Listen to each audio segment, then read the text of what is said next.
One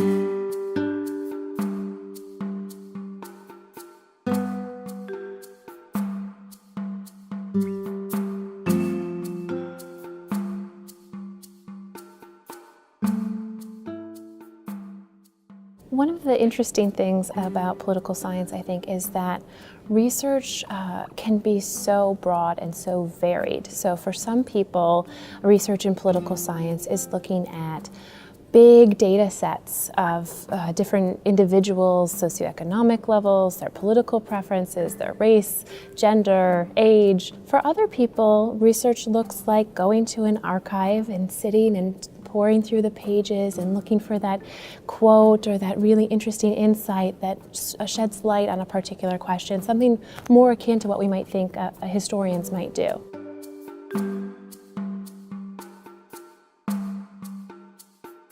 If a student identifies an interest in a particular subject matter, usually it's through a class, something that they've read. The next step, I would say, would be to talk to faculty who seem to be related to that subject, to learn about what the state of research in that domain looks like and what people who are doing research in that field are engaged in. From there, you can continue to look at the original types of sources that inspired you. And you can delve into new types of sources that those faculty members might recommend.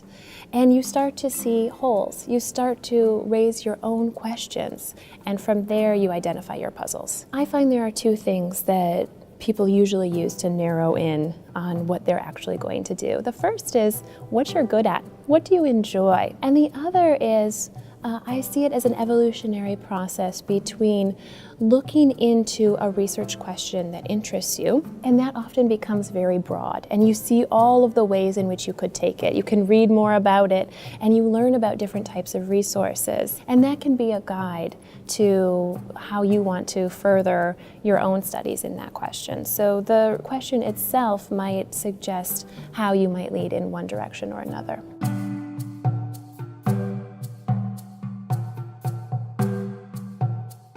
The topic very quickly becomes so broad. It seems overwhelming, it seems enormous, and it's hard to then decide how to tackle it. What can they do that will substantively make a difference that's not just restating what others have said? So I see the interest expanding, which is normal and exciting, and then it becomes a difficult question of how to narrow in to make it something feasible, to make it something doable in the time frame that undergraduates have allotted to research. And that is where faculty members can also really help to guide them.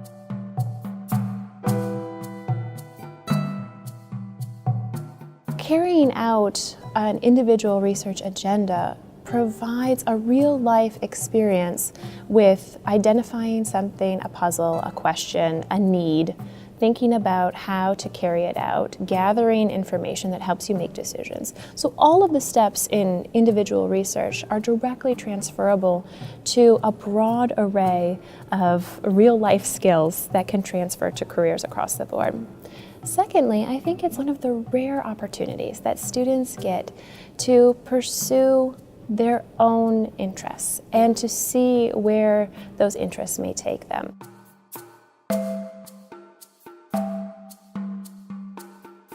Students should not be afraid to think big. It may lead you in new directions that you had not originally anticipated, and that's part of the fun and the excitement of doing research. So one can think big and not necessarily have to expect that they're going to answer all of those questions.